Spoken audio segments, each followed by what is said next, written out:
Array के लिए। देखें, फोर ऑफ किसके लिए यूज होता है? ये होता है हमारे एरे के लिए यूज।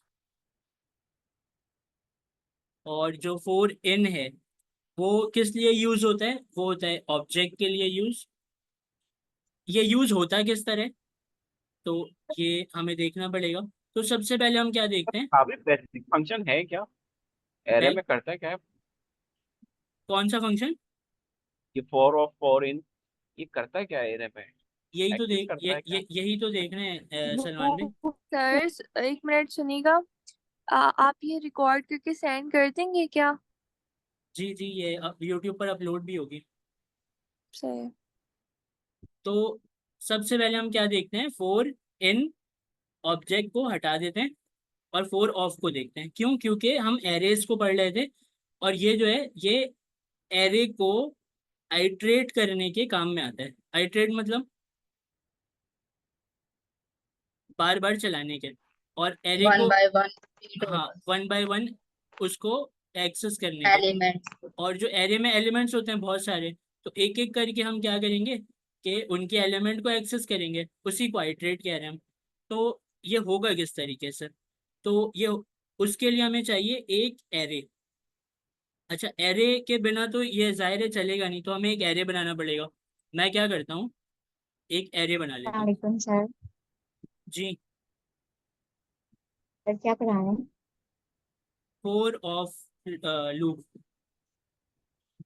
ठीक है सर। 100।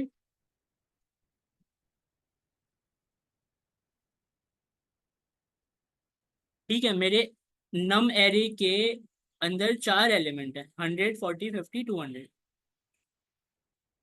अब मैं क्या करता हूँ, मैं फोर ऑफ का यूज करता हूँ। फोर ऑफ को किस तरह लिखेंगे? पहले से इसकी बॉडी बनी हुई रखी होती है, आपको सिर्फ yes four, sir, four of लिखेंगे और वो उसका वो बॉक्स वाला सिंटेक्स वाला आ जाएगा फोर ऑफ लिखेंगे तो ऑप्शन। वही स्क्वायर बॉक्स आ हाँ सर, जाएगा। खाली फॉर लिखेंगे उसके बाद करली ब्रैकेट उसके बाद एक वैल्यू फिर ऑफ, शायद ऐसे लिखेंगे ना। तो फोर ऑफ आप लिखेंगे जैसे ही, तो आपको ये बॉक्स वाला जो है ना वो सिंबल नजर आएगा, इसको आप क्लिक करेंगे तो वो आपको पूरी बॉडी बनाकर दे देगा। ठीक है, तो ये है फोर लूप। अब इस फोर लूप के अंदर फोर ऑफ लूप है बेसिकली है, इसको मैं मिटाता हूँ। अब अपने हाथ से लिखते हैं। सर जी। ठीक। तो यहाँ पर ना फोर ऑफ को लिखते हैं। तो फोर ऑफ किस तरीके से? फोर लिखा, अच्छा, फोर के बाद राउंड ब्रैकेट लगाए और करली ब्रैकेट लगाए। ये आपका क्या है? फोर ऑफ को लिखने का सिंटेक्स अभी ये कंप्लीट नहीं हुआ, इसके अंदर एक आता है ऑफ। अब ये हो गया कंप्लीट। फोर ऑफ जो लूप है ना आपका, वो इस तरह हम लिखते हैं। अब ये जो ऑफ है, इसके आगे और इसके पीछे एक एक चीजें होती हैं, उनको किस तरह लिखते हैं हम? यहाँ पर आपका आता है एरे,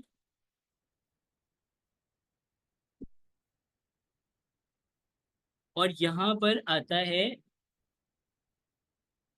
वेरिएबल। ऑफ के लेफ्ट साइड पे वेरिएबल बनता है और राइट साइड पे एरे आता है।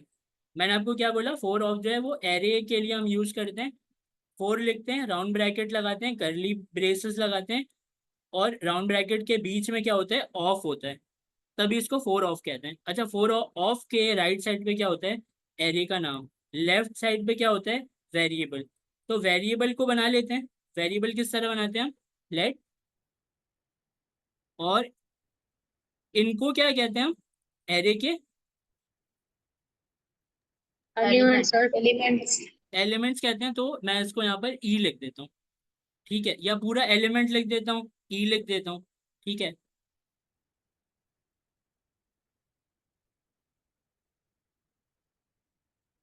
एलिमेंट। अच्छा, क्या इसके अंदर तमाम वैल्यू एक साथ उठकर आ जाएगी? नहीं, इसके अंदर तमाम वैल्यू उठकर एक साथ वन नहीं बाय आती, वन। वन बाय वन आएगी। पहले 100 आएगा, फिर 40 आएगा, फिर 50, फिर 200। तो एलिमेंट लिखते हैं हम, ना कि एलिमेंट्स। ठीक है, एक एक करके एलिमेंट इसके अंदर आते हैं। अच्छा, अब ऑफ के बाद यहाँ पर क्या लिखा है आपने? एरे। तो एरे का नाम क्या है आपके? नम एरे। नाम एरे। तो यहाँ पर नम एरे लिख देते हैं। अब हमने यहाँ पर नम एरे लिख दिया, और अब अपना कोड लिखते हैं। ठीक है, कोड कहाँ पर आएगा? वो आएगा अपने इस करली ब्रेसेस में। तो इसके अंदर अब आपको console डॉट लॉग कराना है, लेट सपोज, या कुछ भी कराना है, उसका कोड आप लिख सकते हैं। लेकिन इसको समझते हैं। देखें, इस एलिमेंट में आपके पास चीजें कहाँ से आ रही हैं? यहाँ से आ रही हैं। इस जगह से चीजें यहाँ पर एक एक करके आ रही हैं। और ये क्या है? ये वाला एरे है, और इस एरे के जितने भी एलिमेंट्स हैं वो एक एक करके आपके इस एलिमेंट के अंदर आएंगे, और उनको आप यूज कर पाएंगे। ये एक लूप की तरह हर दफा चलेगा। पहले 100 के लिए, फिर 40 के लिए, फिर 50 के लिए, फिर 200 के लिए। तो console डॉट लॉग में हम लिखते हैं अपने इस एलिमेंट को, जिसको मैं कह रहा हूँ कि एक एक करके इसमें चीजें आएंगी। तो console डॉट लॉग में क्या किया, चला के देखते हैं कि क्या हो रहा है। अच्छा, हाँ भाई, जी जी।